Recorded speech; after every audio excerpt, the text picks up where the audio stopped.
ভাই তোমাকে আজকে আমি 2 সপ্তাহ ধরে খুঁজছি জানো। আমার বাড়ি বর্ধমান।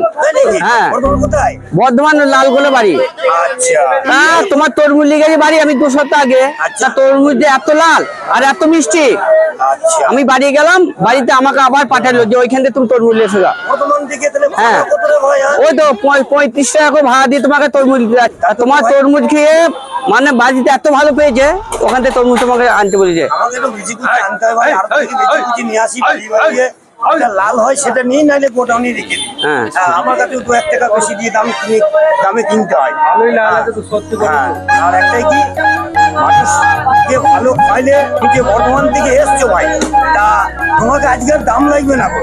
তোমাকে একটা আমি আমার মনের খুশিতে তুমি এসছো বলে আমি তোমাকে টাকা দাম লাগবে না গো, মূল্য লাগবে না, তোমাকে একটা ভাই আমি বর্ধমান থেকে এসেছি বলে খাওয়াইলে, বেশ ঠিক আছে, বর্ধমান থেকে এসে খাওয়াইলে।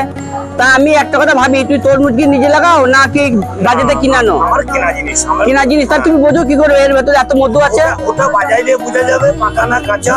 এবং এত বছর আমি ব্যবসা করছি, তার জন্য আমার একটা অভিজ্ঞতা হয়ে গিয়েছে যে পাকা কোনটা কাঁচা কোনটা আমরা দেখলে ধরবে।